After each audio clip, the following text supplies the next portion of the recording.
En esta ocasión quiero ir directamente a decirles que con mucha tristeza desde Los Ángeles, California, desde Estados Unidos, con mucha tristeza en verdad vemos una clase política ya en México corrupta, depredadora.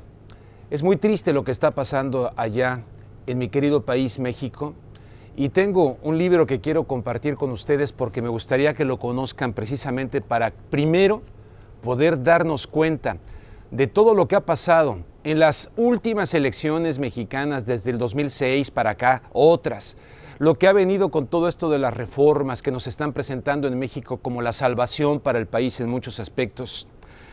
Y de cara también a los sentimientos que se despiertan, que afloran cuando se acerca la Nochebuena, la Navidad, el Año Nuevo, todas estas festividades en la recta final de un año más, y ver lo que está pasando allá en nuestro querido México con cierta distancia, no mucha, porque estamos cerca, pero como quiera que sea, en otro país, y ver la enorme propaganda y manipulación colectiva, ver efectivamente cómo alguna parte de la sociedad mexicana, no toda, pero alguna parte donde tal vez aquella reflexión que alguien hizo de que en México pasamos de castrados a machos, pero sin pasar por hombres.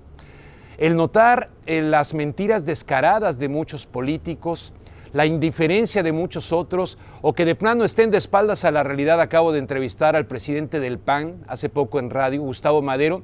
Me ha sorprendido verdaderamente la distancia que sus palabras y sus conceptos tienen de la realidad no solamente de México, sino del resto del mundo. Él las calificó de una manera peyorativa esta actitud que les expreso. No me quiero meter en un debate grabado con este señor, pero sí quiero decir que verdaderamente está fuera completamente de la realidad. Tengo en mis manos un libro que se llama Propaganda. Se publicó por primera vez en 1928.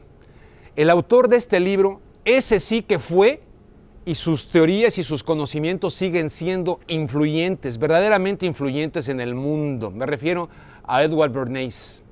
A Edward Bernays se le considera el padre de las relaciones públicas, pero lo de relaciones públicas es un eufemismo. Es como él lo publicó más bien aquí, de la propaganda.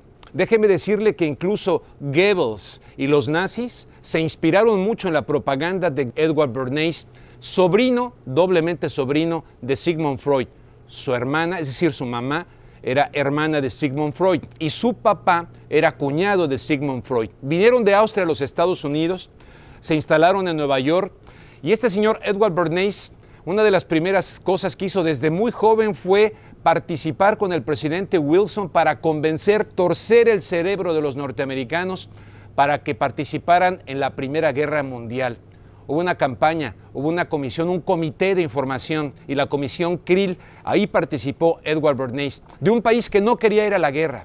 Sacaron muchísimas cosas por todos los medios posibles para convencer a este pueblo de ir a la Primera Guerra Mundial. Terminó la Primera Guerra Mundial, el señor Bernays regresó y lo contrataron la industria cigarrera. Es el hombre que hace fumar a las mujeres, con una propaganda donde era la emancipación de la mujer y eran antorchas de libertad. Los cigarrillos, todo era prefabricado, todo era para manipular la mente y lo fue demostrando. Es el hombre encargado de que los norteamericanos desayunen huevos con tocino. Más tarde, es el hombre encargado de presentar al presidente Jacobo Arbenz en Guatemala, que es derrocado en 1954, como un comunista, como una amenaza, para justificar el golpe de Estado que da la CIA, apoyándose en Castillo de Armas para derrocar a Jacobo Arbenz, pero resulta que el señor trabajaba así como para la industria cigarrera, así como para el presidente Wilson, trabajaba para la United Fruit Company y él dio ese concepto.